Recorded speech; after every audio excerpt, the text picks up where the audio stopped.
రుచికరమైన రవ్వ లడ్డు తొందరగా అయిపోయేటట్టు 10 నిమిషాలలో చాలా ఈజీ మెథడ్ చూపించబోతున్నాను. ఇది ఒక 20 డేస్ నిలువ ఉంటుంది, పాడు కాకుండా. చాలా చాలా బాగుంటుంది. ఫస్ట్ అయితే 150 గ్రాముల ఎండు కొబ్బరిని కట్ చేసుకొని మిక్సీ జార్లో వేసుకోవాలి. తర్వాత ఇలాచీలు వేసుకొని గ్రైండ్ చేసుకోవాలి మెత్తటి పౌడర్ లాగా. ఇలా పౌడర్ చేసుకొని పక్కన పెట్టుకోవాలి. తర్వాత స్టవ్ ఆన్ చేసేసుకొని కడాయి హీట్ అయ్యాక ఆవు నెయ్యి వేసుకుంటున్నాను.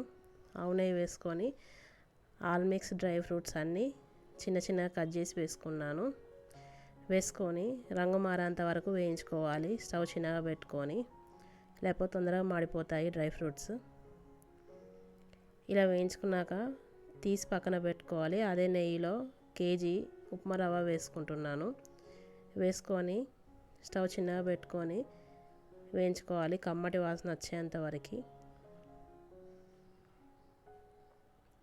స్టవ్ తొందరగా పెడితే, ఫుల్గా పెడితే రవ్వ తొందరగా మాడిపోతుంది.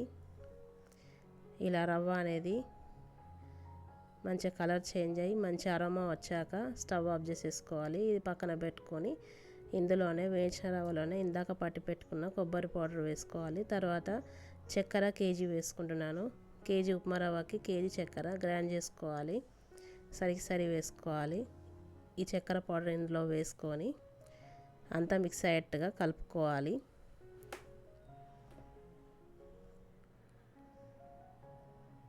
అంతా మిక్స్ అయ్యేట్టుగా కలుపుకొని పావు కిలో ఉప్మా రవ్వ తీసుకుంటే పావు కిలో చక్కెర వేసుకోవాలి.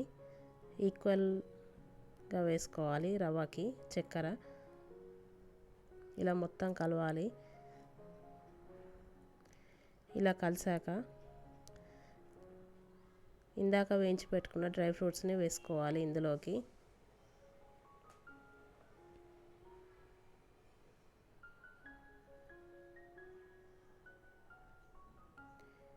డ్రై ఫ్రూట్స్ని వేసుకొని డ్రై ఫ్రూట్స్ అంతా కలిసేట్టుగా కలుపుకోవాలి.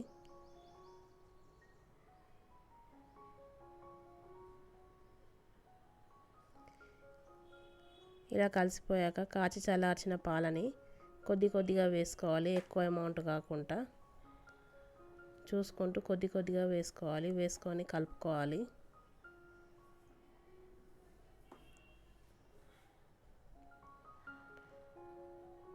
నాకు 250 ml పాలు పట్టింది.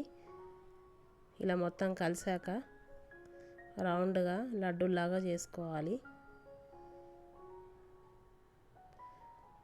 ఇలా లడ్డూలాగా చేసుకొని ఒక 3-4 అవర్స్ పక్కన పెట్టేసుకోవాలి ఫ్యాన్ కింద. అంతే, ఎంతో సింపుల్గా రవ్వ లడ్డు తయారైపోయింది. ఇది ఒక 20 డేస్ నిలువ ఉంటుంది. చాలా చాలా టేస్టీగా ఉంటుంది. నోట్లో పెడితే మంచిగా కరిగిపోతుంది, అంత టేస్ట్ ఉంటుంది. సింపుల్గా ఇలా రవ్వ లడ్డు తయారు చేసి పెట్టండి, తొందరగానే అయిపోతుంది, ఎక్కువ ప్రాసెస్ లేకుండా.